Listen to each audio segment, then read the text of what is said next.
بسم الله الرحمن الرحيم. أهلا بحضراتكم. زي ما حضراتكم شايفين، مطبخ جرانيت راكب في الحيطة، وهنا بركز على الحلة اللي بيطلع منها كل المشاكل لست البيت، الحلة اللي بتسرب مية. هنا بصور المطبخ من تحت، ده شكل الحوض بعد ما اتحطت فيه الأسمنت من تحت، وده شكل الفحر في الحيطة. يعني أنا لما بفحر في الحيطة بالصاروخ في السيراميك بيبقوا 2 سنتي، مفيش اكتر من كده، 2 سنتي او 2.5 يعني. بتبقى دي قيمة الاسمنت اللي بتتحط وتقفل على الجرانيت. هنا الحلة متقفلة اسمنت وانا اللي عملتها، وده الشكل النهائي بتاع المطبخ. وبرضو بركز ان انا اجيبه من تحت. الفكرة كلها ان المطبخ بيبقى بكل سهولة داخل ومتين، كابولي شايله من الناحية دي وكابولي شايله من الناحية دي، والشغل بيبقى واضح ان هو معمول باتقان. غير كده ما تستلموش، ما تستلموش قولا واحدا. هنا دي الشقة قبل ما افتح الشغل. شقة للأسف الشديد معمولة وخلصانة نقاشة، هي شقة تعتبر استراحة للحاج محمد، عريس ان شاء الله، بس شقته فوق. دي زي استراحة كده في بيتهم يعني. بصور ليه بقى؟ في شغل حلو معمول نقاشة، حاجة زي الفل، بس هي الفكرة كلها ترتيب الشغل. ده الفيو بتطل على سوق المواشي، ودي المكان اللي بتنام فيه المواشي بتاعت المكان. بس انا طبعا ما صورتهمش. دي البلكونات اللي احنا كنا عاملينها قبل كده. الشقة بسم الله ما شاء الله، يا دوبك دي مش شقة، انا زي ما قلت كده استراحة، بس معمول فيها شغل عالي. يعني الاستاذ محمد بصراحة ما بيستخسرش. هنا ده المدخل اللي كنا عملناه. السيراميك ده مش احنا اللي عاملينه، صنايعية المهندس اللي جايبهم. والحيطان كانت بتعمل نقاشة. الجرانيت اللي احنا اللي عاملينه بفضل الله، والترابزين والكلام ده كله. دي الأرضية. هنا ده المطبخ. حتى أنا بصور السيراميك عشان شكله جميل يعني. اختيار موفق لألوان السيراميك. بسم الله ما شاء الله، ربنا يبارك له يا رب. دي بلاط المطبخ. ده المكان اللي هيتعمل فيه الحوض، حرف ال. تشطيب عالي، سيراميكا نضيفة، فرزة أولى، حاجة زي الفل. هنا بقى أنا صورت حاجة عجيبة شوية. زي ما أنا قلت من شوية إن المطبخ، الشقة هي استراحة بس خلصنا نقاش. ده في ترتيب الشغل.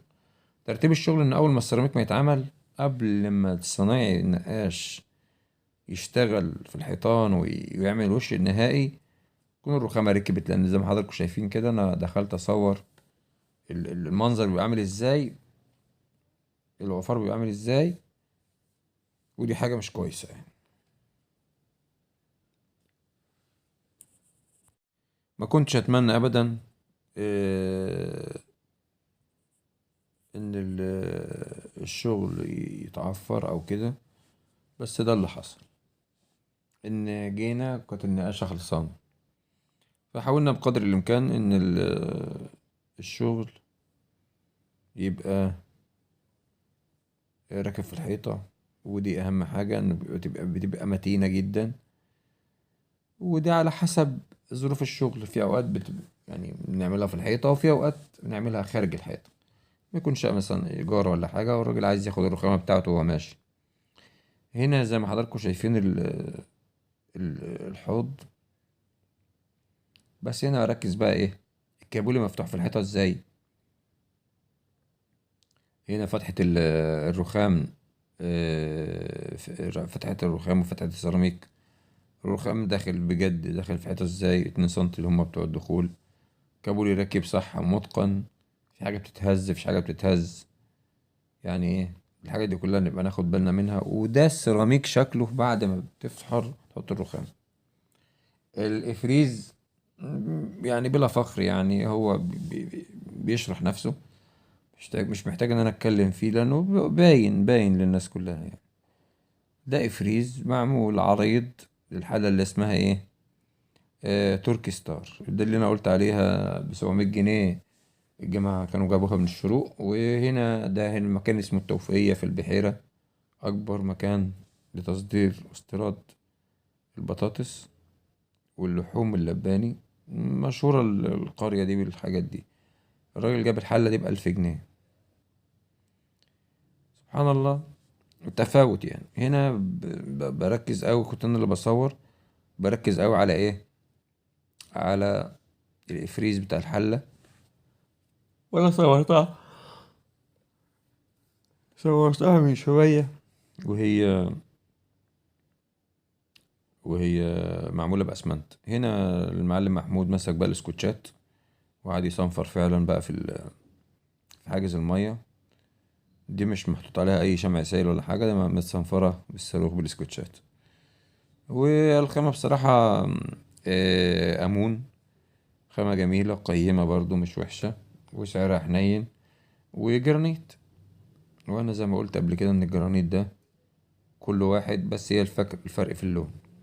لكن الجرانيت كله خامة واحدة، وكله الحمد لله ما بتأثرش بعوامل التعرية، حاجة زي الفل يعني. ده كان المطبخ وأنا مصوره، وهو آه، قبل ما يتحط له أسمنت الحوض، علشان بس نشوف الفرق بينها وبين الرخامة قد إيه. لأن دي حاجة فعلا بتبقى مش كويسة خالص، إنك تلاقي الحوض مش متفرش صح، مش ساقط صح. وده بنتفاداه الحمد لله بقدر الإمكان يعني. تكاد تكون النسبة معدومة لحالة ممكن تسرب أو أي حاجة من الحاجات الوحشة دي. فكنت أصلا قلت قبل كده إن أنا هجيب الحوض وهو بيتلزق، وإزاي بيتلزق بأسمنت. وكل شفتوني قبل كده بلزقه بكل، والله على حسب المكان. لكن أنا جربت الاتنين، إذا كان بأسمنت أو بكلة أو بسيليكون. بس أكتر حاجة مش كويسة اللي هو بيتعمل بسيليكون، إلا لو كان السيليكون ده اسمه سيليكون عظم من بتاع العربيات يعني. ده بجد ملوش حل يعني.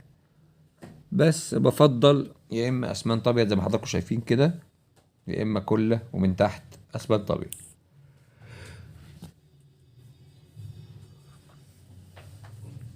وسبحان الله لما باجي أحط الحوض بيبقى كأنه بيركب بطريقة كده، بيبقى يعني إيه، مش سهل وأنا بحط الحوض. كنت عايز اصور بعد ما حطيت الاسمنت ومسحت، بس يعني الشكل النهائي عملته انا في الاول. وهنا زي ما حضراتكم شايفين اهو الحوض اتلزق، وبفضل الله عمره ما سرب قبل كده مني حوض. وقفلت من تحت باسمنت، وحاجة بصراحة بسم الله ما شاء الله. ربنا يبارك للأستاذ محمد. دمتم في أمان الله، والسلام عليكم ورحمة الله وبركاته.